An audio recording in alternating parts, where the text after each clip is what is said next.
इसी आधार से परमात्मा ने जो मंदोदरी को कहा था कि तुम्हारे शंकर से ऊपर एक और परम शक्ति है, ये तो नाशवान है, इनके द्वारा दिया गया जो सुख है अक्षीणिक है, ये आपके प्रारब्ध के कर्म को नहीं काट सकते। मंदोदरी ने सारी सच्ची मानी क्योंकि साधु कह रहे थे, दूसरी बात नहीं, फिर बातें खत्म होगी। ये तो बात कोई बताने वाला मिलता ही नहीं था उस समय, तो ये सारे नकली थे, उनकी बातों को हम ऐसे ही दृढ़ता से मानते रहे। अब मंदोदरी ने फिर वो लंकापति रावण को सुनाना चाहा। रावण के अंदर तक गोबर भरा था अहंकार शक्ति का, शंकर भगवान की पूजा करके सिद्धियां प्राप्त कर रखी थी और मांस खावा शराब पीवा उसका यह अच्छी बात कैसे स्वभाव है। तो वो कहने लगा कि ए मूर्ख, तो शंकर भगवान से ऊपर मानती है, देख मेरे क्या ठाठ करा के है, 1 लाख मेरे पुत्र हैं, 1.25 लाख मेरे नाती हैं, और देख सोने की लंका बना रखी है, अरे क्या देगा तुझे वो भिखारी। मंदोदरी ने बहुत कोशिश की पर बुद्धि भ्रष्ट के बाद पल्ला पड़ी नहीं। फिर मंदोदरी ने कहना ही बंद कर दिया। उसके बाद फिर क्या होता है कि उसने सोचा कर और कोई मेरी चर्चा सुनने वाला नहीं, ये ऐसा ज्ञान है इंसान दूसरे को सुनाए बिना रह नहीं सकता। तो उसने अपने देवर रावण के छोटे भाई विभीषण से समझाया ये ज्ञान, और विभीषण ने ये ज्ञान स्वीकारा और विभीषण ने भी परमात्मा से दीक्षा ली और वो भक्ति की। अब हम आते हैं उस बात पर कि जिस समय सीता जी का अपहरण हो गया और उसकी खोज हो रही थी, कोई पूर्व में ढूंढ रहा था, कोई पश्चिम में खोज रहा था, कोई उत्तर कोई दक्षिण में। जैसे किसी की गाय गुम हो जाए, कोई इधर घूम रहा है, कोई इधर ढूंढ रहा है, कोई ऐसे घो रहा, ऐसी दशा थी। अब यहाँ इस कथाओं से आपको बहुत सा निर्णय मिलेगा, और आपने ये कथा खूब सुन रखी थी पर इनका निष्कर्ष नहीं निकाला था। अब जैसे जड़ी बूटियाँ रखी हैं और उनकी गुण भी लिख रखे हैं, बड़ी अच्छी हैं, लेकिन उनसे औषधि बनाने वाला जब तक नहीं मिलेगा तो उन जड़ियों से क्या लाभ है, उनके ज्ञान से भी, उनकी कथाओं से भी। आपने ये भी सुना होगा कि जिस समय श्री रामचंद्र जी की सीता उठा ली गई थी और वो पेड़ पौधों से भी लिपट लिपट कर पूछ रहे थे, डकरा रहे थे, रो रहे थे, पशुओं से भी गले से मिलकर पूछ रहे थे, आपने मेरी सीता देखी। आकाश से कहते हैं भगवान शंकर और पार्वती ऊपर से देख रहे थे कि नीचे कौन रो रहा है। तो भगवान शंकर ने उनको प्रणाम किया ऊपर से ही, क्योंकि ब्रह्मा विष्णु शिव ये 3 भाई हैं। ब्रह्मा जी बड़े हैं, विष्णु जी बीच वाले हैं, शंकर जी सबसे छोटे हैं। और पार्वती जी तो शंकर भगवान को सुप्रीम पावर मानती थी, एक तो पति परमेश्वर, फिर महादेव नाम से जाने जाते थे। तो पार्वती जी ने कहा कि आप महादेव होकर के किसको नमन कर रहे हैं, कि सामने त्रिलोकीनाथ भगवान विष्णु है, नीचे उनकी पत्नी सीता को कोई उठा ले गया है, वो लीला करने आए हुए। अपने बड़े भाई यानी भगवान को, विष्णु भगवान को मैं प्रणाम कर रहा हूँ। अब पार्वती जी ने सोचा कि भाई भगवान रोए, ये दोनों बात नहीं हो सकती। ये रामचंद्र दशरथ पुत्र है, ये रो रहा है, भटक रहा है, इसको आप परमात्मा कह रहे हो। भगवान शंकर बोले पार्वती आप नहीं जानते, ये सचमुच ऐसा ही है, इनको अब नहीं कोई पहचान पा रहा है। तो पार्वती ने कहा कि मैं परीक्षा लूँगी और सीता रूप बना कर जाऊँगी, यदि ये मुझे पहचान लेगा तो मैं मान लूँगी वो भगवान है, और नहीं तो मैं कतई नहीं मानूँ। तो भगवान शंकर ने कहा कि यह गलती मत करना, यदि तूने सीता रूप बना लिया तो तू मेरे काम तक गई, तू मेरे बड़े भाई की पत्नी का रूप बनाओगी तो मेरे लिए पत्नी रूप में स्वीकार्य नहीं रहेगी, तो माँ के तुल्य हो जाएगी। उस समय तो पार्वती ने कहा कि ठीक है, नहीं मैं नहीं जाऊंगी जी, अब शिव जी गए सैर सपट्टे को, और आदत है ये, इस मन का स्वभाव है कि क्या पता चलता, अभी 2 मिनट में परीक्षा लेकर आती हूँ। सीता रूप बनाया, रामचंद्र जी के सामने खड़ी होगी, जिधर से रास्ते में खोजता हुआ जा रहा था। रामचंद्र जी ने कहा कि हे दक्ष पुत्री माया, हे राजा दक्ष की बेटी, आप भगवान शंकर को कहाँ छोड़ आई, अकेली कैसे वन में? तो शर्मिंदा हुई और कहा कि सचमुच शंकर भगवान जी आपको ठीक ही प्रणाम कर रहे थे, नमन कर रहे थे, आप तो सचमुच भगवान हैं। अपने आत्मा यहाँ देखना एक पॉइंट सोचने का है। श्रीमद् भगवद गीता अध्याय नंबर 7 के श्लोक नंबर 6, 7, 8 में स्पष्ट किया है कि ये काल बोलता है गीता को, जो ब्रह्मा विष्णु में इसका पिता है। ये कहता है कि अर्जुन, बुद्धिमानों की बुद्धि और बलवानों का बल मेरे हाथ में है। जब चाहे स्विच ऑन कर दूं इनकी बुद्धि का, और जब चाहे ऑफ कर दूं। जैसे महाभारत के अंदर अर्जुन को ताकत दे दी और लाखों लोगों का नाश कर दिया उस काल से प्राप्त शक्ति से, और फिर वही अर्जुन जब श्री कृष्ण जी का निधन हो गया था, हत्या हो गई थी, और सारे यादव आपस में लड़ मरे थे, उनकी पत्नियों को लेकर आ रहा था, रास्ते में जंगली लोगों ने, भीलों ने अर्जुन को पीटा, लूटा, और वही धनुष जिसे महाभारत का युद्ध जीता था वो साथ लिए रहता था उसको, और उस दिन उसके हाथ नहीं उठे, खड़ा खड़ा कांपा वो। जब सारा काम हो लिया, वो भील भ्याल पीट कर लूट कर कुछ औरतों को भी ले गए और चले गए, तब अर्जुन कोस रहा श्री कृष्ण जी को कि श्री कृष्ण बड़ा धोखेबाज था, इसने हमारे साथ बड़ा धोखा किया है। पहले तो मुझे शक्ति दे दी और ना जाने कितने जीवों का नाश करा मैंने, और आज मैं खड़ा खड़ा पिट रहा हूँ, वही अर्जुन हूँ और वही गांडीव धनुष है मेरे पास, आज ये मेरे से प्रतिज्ञा भी नहीं चढ़ाई जा रही इसकी। तो परमात्मा ने बताया कि ना श्री कृष्ण धोखेबाज था, ये सारे इस काल के अधीन हैं, इसके रिमोट से चलते हैं। तो उसी ने, काल ने जब विनाश करना था महाभारत का, तो अर्जुन को ताकत दे दी और फिर वापस ले ली, उसने अपना काम करा दिया जो करना था नाश। अब अर्जुन कितना पिट्टो। इसी प्रकार ये कहता है बुद्धिमानों की बुद्धि मेरे पास है।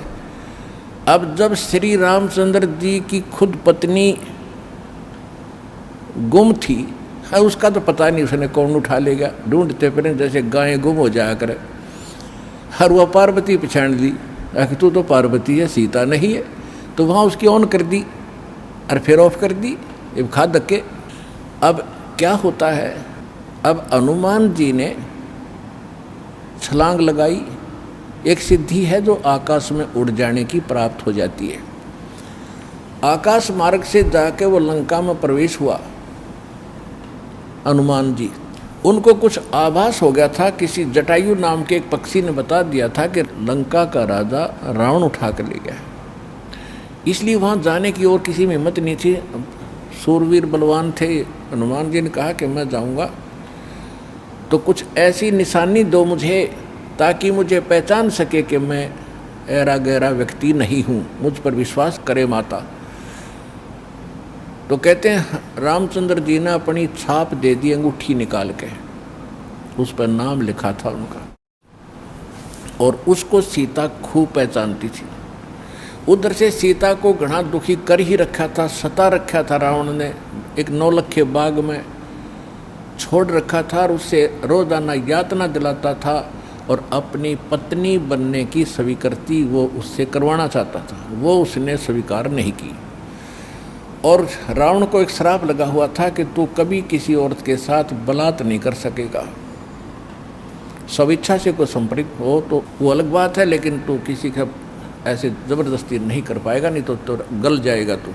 इस डर से वो ज़बरदस्ती नहीं कर पा रहा था और उधर से उसको पीड़ित कर रहा था कि स्वयं यश कर दे, लेकिन वो सीता ने नहीं किया था। एक वृक्ष के नीचे बैठी थी और अपने कर्मों को कोस रही थी।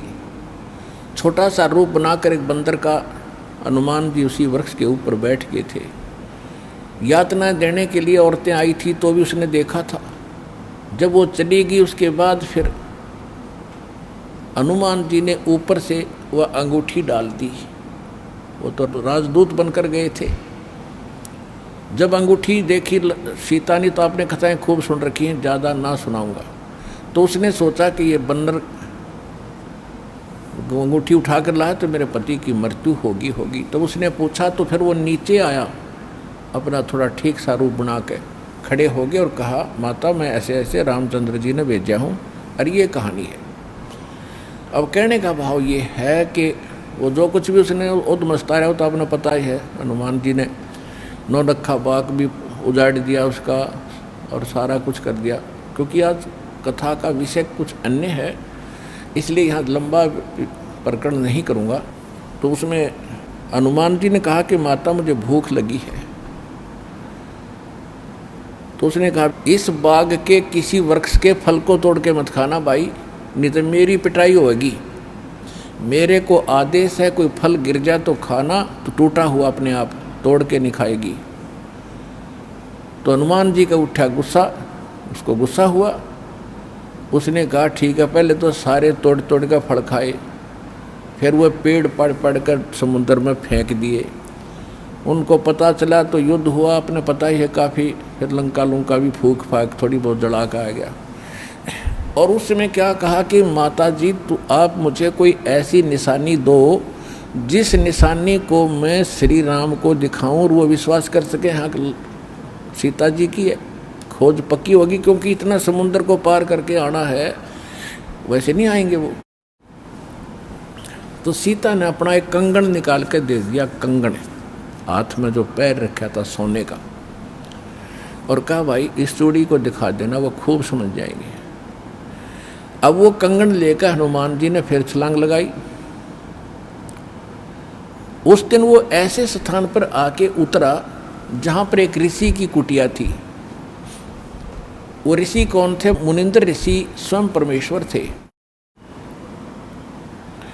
वहां सुंदर बाग लगा हुआ था, कुछ क्षेत्र में एक सुंदर सरोवर भरा था जल का।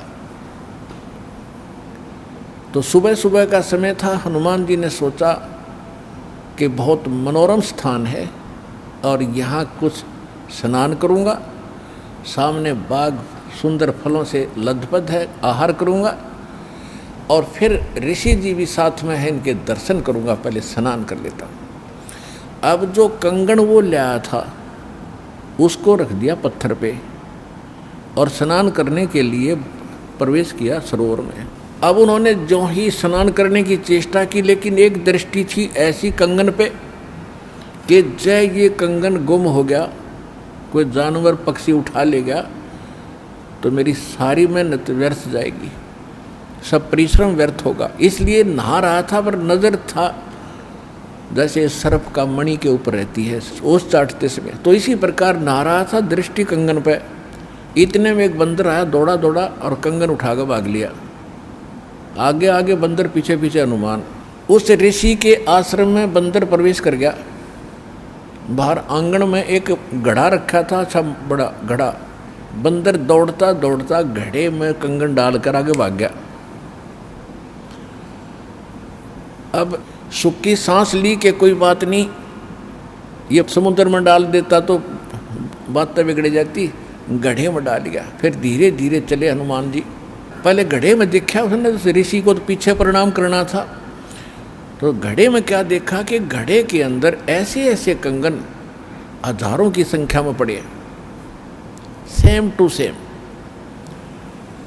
अब उसने सोचा भाई मैंने तो इतनी पहचान नहीं, कोई कंगन कौन सा है। और श्री रामचंद्र जी तो सारा जानते हैं, उनके कंगन के ऊपर सारी निशानियों को पहचानेंगे, और मैं कोई गलती से दूसरा उठा ले गया तो वो मानेंगे नहीं। इसलिए वो ऋषि जी के चरणों में प्रणाम किया। परमात्मा ने मुनिंद्र रूप में बैठे थे, पूछा कि पहलवान कैसे आए। हनुमान जी ने कहा कि ऋषि जी आप कौन सी दुनिया में रहते हो। मुनिंद्र जी ने कहा क्या बात है, मैं तो इसी पृथ्वी धरातल पर ही तो रहता हूँ, क्या आपको नहीं पता आज श्री राम के ऊपर कैसी आपत्ति आई है। ऐसे ऐसे उसकी पत्नी गुम हो गई थी, वो माता की खोज करके मैं आया हूँ। तो परमात्मा ने पूछा कि भाई कौन से राम की बात कर रहा तू। वो कहता है अच्छा कमाल करते हो ऋषि जी, आपको यही नहीं पता राम कौन है। परमात्मा ने कहा बताओ तो श्री के दशरथ पुत्र श्री रामचंद्र जी, उनका वनवास हुआ था, ऐसे ऐसे सीता उठा ली थी और आज मैं खोज करके आऊँ ऋषि जी। परमात्मा बोले कि ऐसे ऐसे 30 करोड़ राम हो लिए तेरे, और तेरे जैसे हनुमान यही लीला करते रहे। तो हनुमान जी ने सोचा कि ऋषि के साथ ज़्यादा बहस करना उचित नहीं और अपना काम करूं और चलूं। कहने लगे ऋषि जी और बात छोड़ो आप, कि मेरे सामने एक समस्या आ गई है कि ऐसे ऐसे मैं कंगन लाया था माता के हाथ का, और वो कंगन मैं स्नान कर रहा था, बंदर ने उठा के आपके घड़े में डाल दिया। तो परमात्मा बोले ले जा कंगन भाई, जा फिर अपना कर काम, जाओ हनुमान जी ले जाओ कंगन, निकाल ले जाओ, करो जो तूने करना। कहने लगे जी समस्या ये है कि इसमें और भी बहुत से कंगन पड़े हैं और इन कंगनों में पहचान नहीं कर पा रहा हूँ मैं, मेरा वो भगवान सीता जी वाला कौन सा है। परमात्मा बोले अरे भले आदमी तुम लाने वाला और तुझे पता नहीं तो मैं क्या बताऊँ, फिर खोज ले कौन सा है तेरा। तो चिंतित हो गया कि भगवान दया करो। परमात्मा बोले कि जौन सा चाहे वो उठा ले जा और सेम टू सेम पाओगे, इसमें कोई दिक्कत नहीं। कैसे कैसे फिर ये कंगन आए कहाँ से आपके पास, कि अब सुन मैं कथा सुनाऊंगा तेरे को। जैसे ये रामचंद्र जो आत्मा है ये विष्णु जी की आत्मा है, ऐसे ऐसे न जाने कितनी बार धक्के खा लिए इसने, कितनी बार जन्म लिया, कितनी बार मर लिया। तो प्रत्येक त्रेता युग में ये ऐसा ही होता है। और मैं यहीं बैठा हूँ जब का, मेरी तो बहुत युगों की आयु है, मैं यहाँ बैठा हूँ। पहले इन बातों पर किसी को अविश्वास नहीं होता था। तो हनुमान जी से बताया कि तेरे जैसी आत्मा हनुमान ना जाने कितने बन करा लिए और कितने ये ऐसे कंगन ले लेकर आए हैं, इसी प्रकार वो बंदर उठा कर इसमें डालता रहा है। तो हनुमान जी ने पूछा कि हे ऋषिवर, मान लिया आपकी बात, जो कंगन लेकर हनुमान आता होगा तो वो कंगन तो लेकर भी जाता होगा, कहाँ लेकर जाता है, इस घड़े में मेरी आशीर्वाद से ऐसी पावर है कि डुप्लीकेट कॉपी तुरंत बना देता, एज इट इज 1 के 2 कर देता है। और नहीं विश्वास है तो ले ये कटोरा उठा के कोई दिया, ले इसमें डाल के देख ले। हनुमान जी ने कटोरी उठा कर उसमें डाली, तुरंत 2 होगी, 1 जैसी। अब वो दोनों को देख रहा कि सचमुच ठीक है। तब हनुमान जी को कुछ विश्वास हुआ कि संत नहीं, ये कोई और ही महापुरुष हैं, बड़े सिद्धि युक्त हैं और सारी कथा को सही जानने वाले हैं।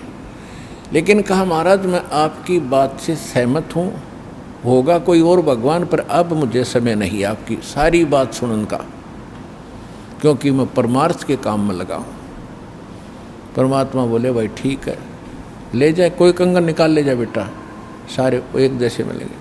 वो उठा कर ले गए कंगन को। लेकिन हनुमान जी को फिर भी विश्वास नहीं हो रहा था। जब श्री रामचंद्र जी को दिखा दिया और रामचंद्र जी ने ओके कर दिया, जब हनुमान जी को संतोष हुआ कि 3100 की 100 सच बात है, वो उधर से वो ऋषि की घटना भी नहीं भूल पा रहा था, उधर से फिर युद्ध भी शुरू होना था। कहने का भाव ये है, बात फाइनल होगी कि सीता वहाँ है, सारे लक्षण बता दिए, और वो कंगन को देखकर रामचंद्र जी को विश्वास हुआ। अब समस्या आई कि उसके ऊपर पुल बनाएंगे समुद्र पर। वो कथा आपको सुना दी कि 3 दिन तक स्वयं रामचंद्र जी घुटनों पानी में खड़ा होकर के याचना करता रहा। तीसरे दिन जब उसने कहा लक्ष्मण से कि बड़ा अग्नि बांध दे, ये लातों के भूत बातों से नहीं मानते, इसको फूंकता हूँ। 3 दिन हाथ जोड़ता रहा कि हे सागर राज मुझे रास्ता दे दो, ये मान नहीं रहा। तब विपर रूप धारण करके समुद्र आया। उसने कहा कि भगवान ऐसा ना करो, इसमें ना जाने कितने जीव जंतु हैं, सब नष्ट हो जाएंगे, आपको पाप लगेगा। और ये जल सारा समाप्त हो गया तो ये गड्ढा बन जाएगा हजारों किलोमीटर गहरा, आप फिर भी नहीं जा सकते। कि हे रामचंद्र जी, ऐसा काम करो सर्प भी मर जाए लाठी ना टूटे। तो वो कारण जानना चाहा तो समुद्र ने बताया कि आपकी सेना में ये नल नील नाम के 2 ऐसे भक्त हैं जिनको इनके गुरुदेव का आशीर्वाद है कि इनके हाथों से पत्थर भी तैर जाते मेरे ऊपर और कोई चीज़ यहाँ पर फ्लोट नहीं कर सकेगी। अपने आत्माओं यहाँ मान बढ़ाई खत्म करती है और जितने भी वहाँ आसपास ऋषि महर्षि भगत लोग थे वो विष्णु पुजारी होते ही थे उस टाइम।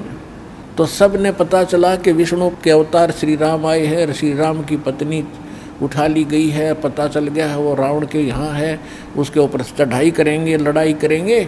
वो मान नहीं रहा तो नल और नील ये भगत सारे पहुँच गए सेना में, क्योंकि भगत तो हेल्प करें दुखी ऐसा है कि। तो वो भी सेना में खड़ा पाया आगे दोनों। तो उनको बुलाया गया। रामचंद्र जी ने कहा भी नल नील कौन है वो आगे आए। अब पुण्यात्माओं यहाँ मार खाता है इंसान और परमात्मा इस प्रकार की जो हम गलतियाँ करते हैं, अपना भक्ति नाश करते हैं, उसके लिए सतर्क करते हैं। यहाँ पर क्या किया, नल और नील के मन में अभिमान आ गया, अहंकार आ गया कि आज हनुमान भी फेल, रामचंद्र भी फेल, क्योंकि पत्थर नहीं तैरे, समुद्र पुल नहीं बन रहा। हमारे पास ऐसी शक्ति है कि पत्थर रखेंगे तैर जाएंगे, आज हमारी वाह वाह हो जाएगी। अंगद भी फेल, सुग्रीव भी फेल, जामवान भी फेल। ये फेल का चक्कर मारा जीव ने। तो उस दिन वो आए, ना मालिक याद किया।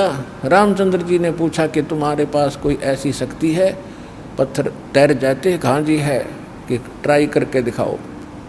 उठाया पत्थर रखा, क्यों अभिमान था कि कर देंगे काम, वो डूब गया। दूसरा फिर रखा, वो भी डूब गया। तीसरा फिर रखा, वो भी डूब गया।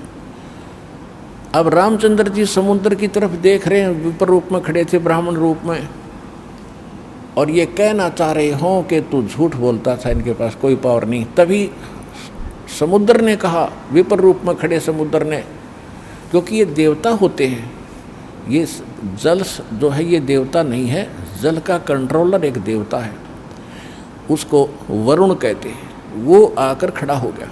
तो वो कह रहा था कि हे नल नील, आज आपने गलती की भाई, आज तुमने अपना गुरु तो याद किए ही नहीं, तुमने तो नाश कर दिया बात का। करो याद उस मालिक को। तब उनको भी याद आया, कहाँ बोली गलती बन गई आज तक।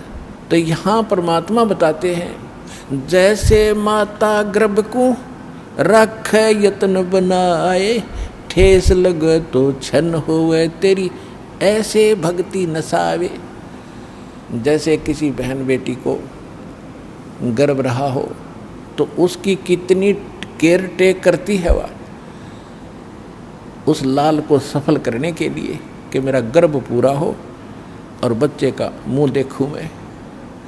तो वो कैसे चिंतित रहती है, चलते समय भी कहीं ऊंचे नीचे पर पैर ना रखा जा, भगवान मेरा बालक गर्भ खराब ना हो जा। रात को सोती है, करवट लेती है, तब भी एकदम उठ के उधड़क जाती है, कहीं बच्चे पर दाब ना आ गई हो, मेरा गर्भ ना खराब हो जाए।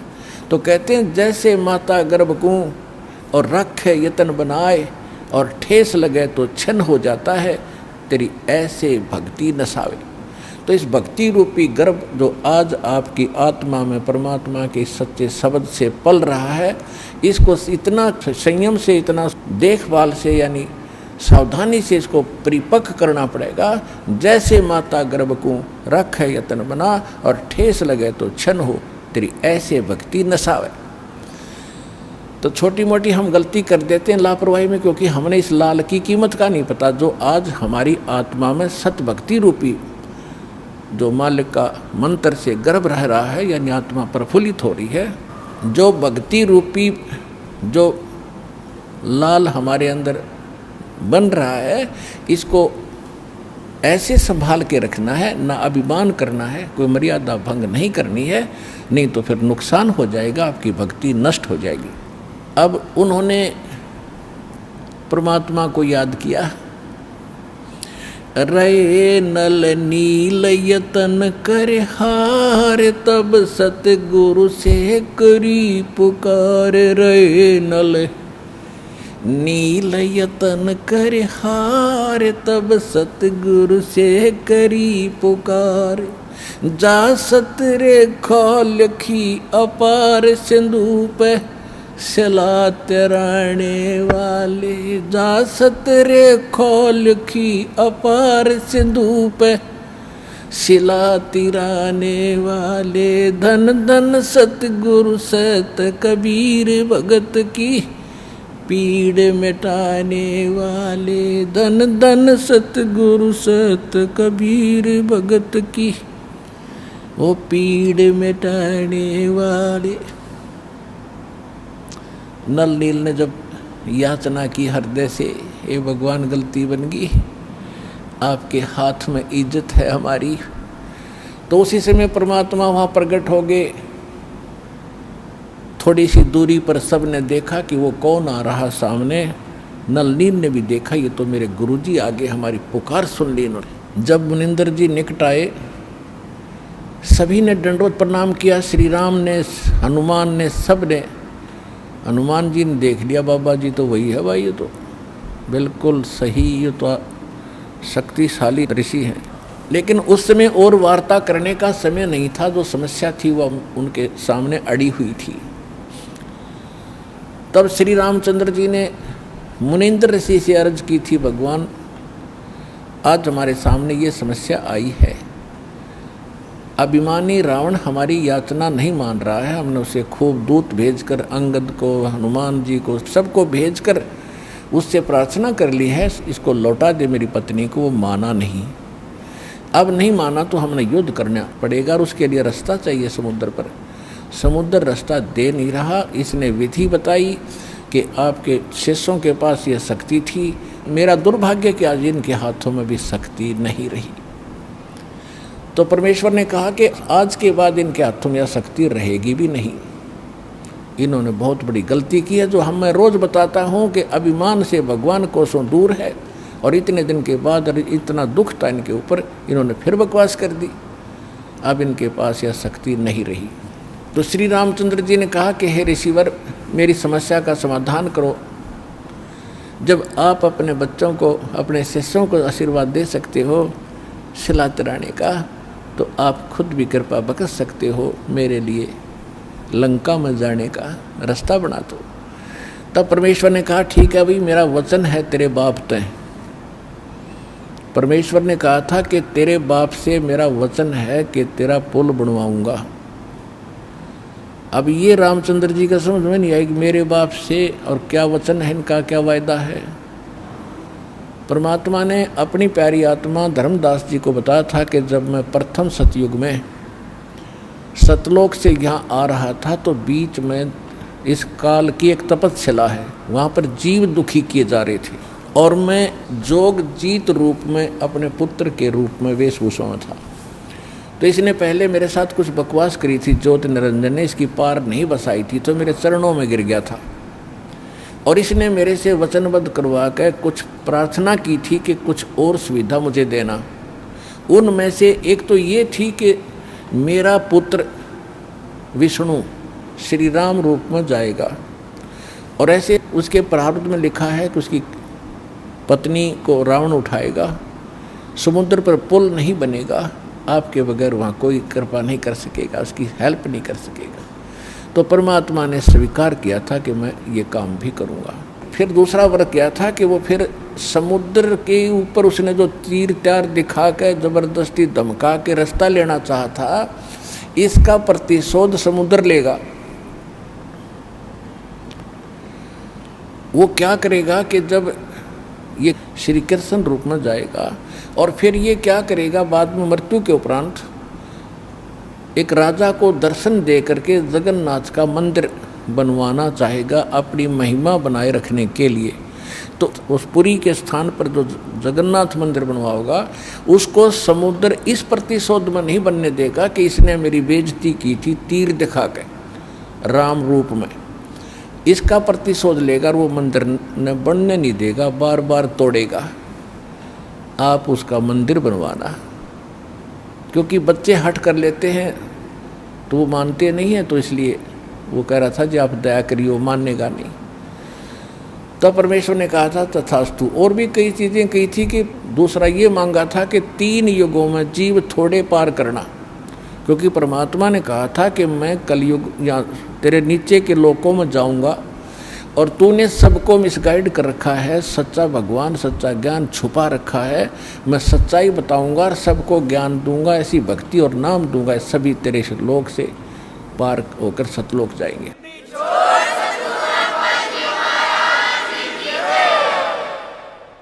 तो इस बात से वो बहुत दुखी हो गया कि तो मेरा नाश करेगा, मेरे बाग को उजाड़ेगा, क्योंकि काल ने हमारे को मिसगाइड करके, धोखा करके, मूर्ख बना के, विवश करके और इस कच्ची बेड़ियों से बांध रखा है। ये शरीर दे दिया, इसमें हाड़ चाम मांस सारा, थूक टट्टी पेशाब सारा भरा पड़ा है और हमने इतना प्यारा लगा है ये छूट नहीं जा।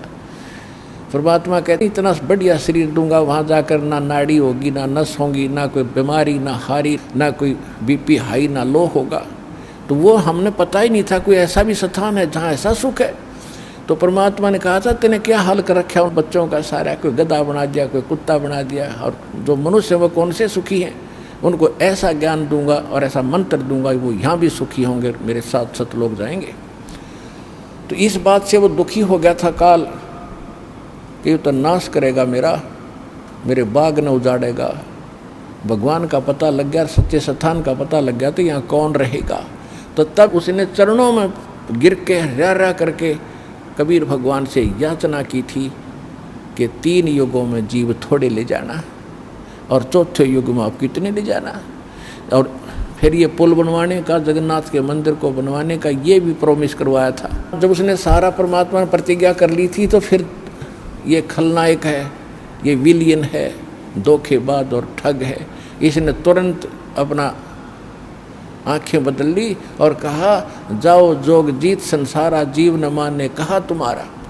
कहते हैं 12 पंथ करूँ मैं साजा, नाम तुम्हारा ले करूँ आवाजा, और 12 पंथ नाम जो ले ही वो मेरे मुख में अंश मोही। और पहले अंश हमारे जाई और पीछे अंश तुम्हारे आई, और जाइयो जोग जीत संसारा। परमात्मा ने कहा था कि फिर मैं त्रेता युग में जाऊंगा, ठीक है भाई, चौथे युग में जाऊंगा कलयुग में, और फिर पार कर लूँगा। तने गलती तो मेरे से करवा ही ली।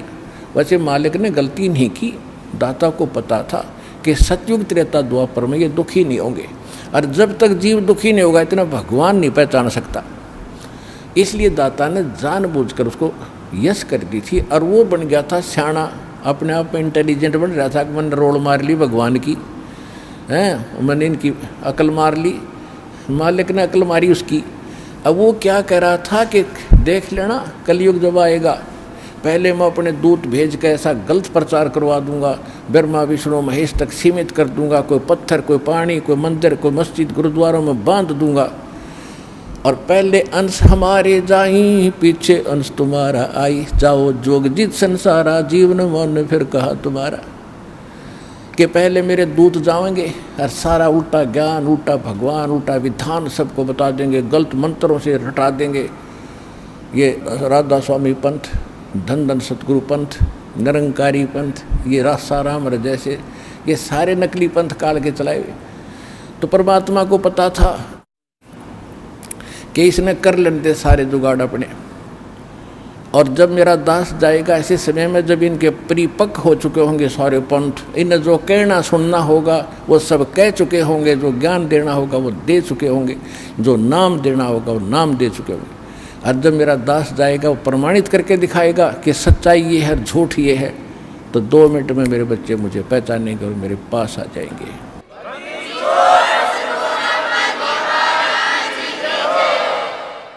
परमेश्वर ने कहा था कि चौथा युग जब कलयुग आई तब हम अपना अंश पठाई, और घर घर देखो बोध विचारा, और सत नाम सब ठोर उचारा। तो इस प्रकार परमात्मा ने जो बताया था कि चौथा युग जब आएगा और कलयुग बीतते 5500 पाचा, जब ये वचन मेरा होगा साचा। कलयुग बीत जावे जब एता, सकल सृष्टि सभी प्राणी परम पुरुष पद चेता, कि जब वो कलयुग 5500 वर्ष बीत जाएंगे तब ये मेरी बात सच्ची होगी कि घर घर में सतनाम का जाप होगा, घर घर में मेरे ज्ञान की चर्चा होगी। लेकिन ये उस समय सच्चा होगा जब कलयुग 5505 बीत जाएगा, और उस समय सभी को पता होगा कि एक परम पद है। कौन सा? गीता अध्याय नंबर 18 के श्लोक नंबर 62 में, जिसके विषय में कहा कि अर्जुन तू सर्वभाव से परमेश्वर की शरण में जा, उसकी कृपा से ही तू परम शांति को और सनातन परम धाम को, शाश्वत स्थान को प्राप्त होगा। गीता अध्याय नंबर 15 के श्लोक नंबर 4 में कहा कि तत्वदर्शी संत की प्राप्ति के उपरांत उस तत्व ज्ञान से इस अज्ञान को काटकर उसके पश्चात परमेश्वर के उस परम पद की खोज करनी चाहिए, जहाँ जाने के बाद साधक कभी लौटकर संसार में नहीं आते। अगर आप ये वीडियो YouTube पर देख रहे हैं तो हमारे चैनल को सब्सक्राइब करें और बेल आइकन को दबाना ना भूलें। अगर आप Facebook पर ये वीडियो देख रहे हैं तो हमारे पेज को लाइक करें।